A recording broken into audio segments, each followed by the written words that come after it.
एक समय की बात है, एक गांव में कहीं से एक बहुत बड़े विद्वान आए। विद्वान से मिलने गांव के सभी लोग एवं सभी धर्मों के गुरु आए। उनके समक्ष सभी धर्म गुरुओं ने अपने अपने धर्म के अनुसार ईश्वर के स्वरूप का बखान किया और बतलाया कि ईश्वर वैसा ही होता है जैसा उनके धर्म में कहा गया है। बाकी के धर्म गलत बतला रहे हैं। तभी अतिथि विद्वान ने सभी को एक साथ बुलवाया और उनसे कहा कि मैं आपको एक कहानी सुनाता हूँ। उस कहानी को सुनकर आप समझ जाएंगे कि ईश्वर कैसा दिखाई देता है। उनके द्वारा सुनाई गई कहानी इस प्रकार है। एक गांव में बहुत सारे अंधे व्यक्ति रहते थे। उन्होंने कभी भी हाथी को नहीं देखा था। एक बार एक महावत गांव में अपने साथ एक हाथी लेकर आया। अब गांव में चारों तरफ हाथी के आने की चर्चा थी। अंधे व्यक्ति हाथी को देख नहीं सकते थे, किंतु वह उसे स्पर्श कर उसका अनुभव लेना चाहते थे। सबसे पहले सबसे बुजुर्ग अंधे व्यक्ति ने हाथी की पीठ में हाथ लगाया और उसे हाथी दीवार की तरह महसूस हुआ। इसके पश्चात दूसरा अंधा व्यक्ति हाथी के पास आया और उसने हाथी के कानों को छुआ। उसे हाथी सूपे के समान प्रतीत हुआ। अब तीसरे अंधे व्यक्ति की बारी आई।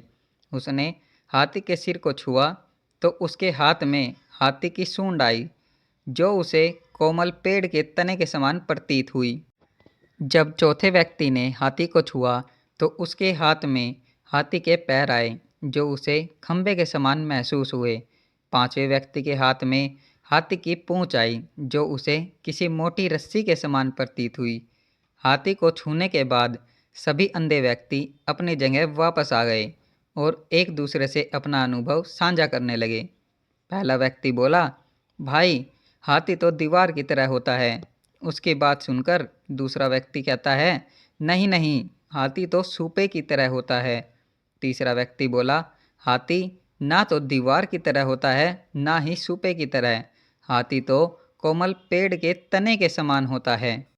तीसरे व्यक्ति की बात सुनकर चौथा व्यक्ति बोला, नहीं नहीं, तुम सब गलत बोल रहे हो। हाथी तो खंबे के समान होता है। अंत में पांचवा व्यक्ति कहता है, आप लोगों को कुछ भी नहीं मालूम। हाथी तो एक मोटी रस्सी के जैसा होता है। इस तरह उन पांचों व्यक्तियों में आपस में बहस होने लगते हैं। सभी को लगता है कि वे ही सही है, बाकी सब गलत है। उन सब की बहस ने आपसी झगड़े का रूप ले लिया। तभी वहाँ से एक विद्वान व्यक्ति गुजर रहा था। उसने सभी अंधों से उनके झगड़े का कारण पूछा। सभी अंधों ने अपने अपने कारण बताए।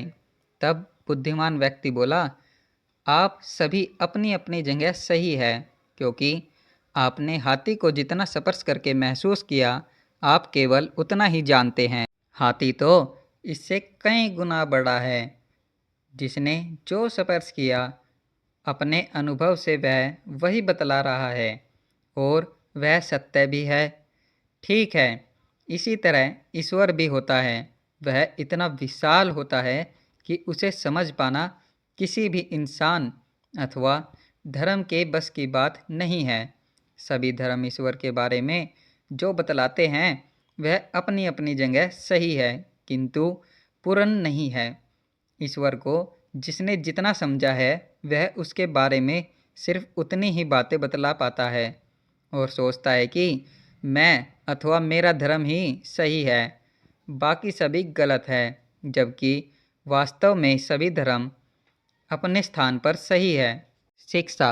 भगवान कैसे दिखते हैं? कहानी से हमें शिक्षा मिलती है कि सभी धर्म अपनी अपनी जगह सही है, किंतु भगवान के नाम पर लड़ना गलत है।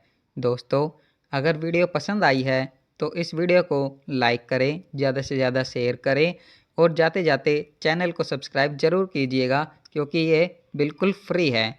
वीडियो देखने के लिए बहुत बहुत धन्यवाद दोस्तों।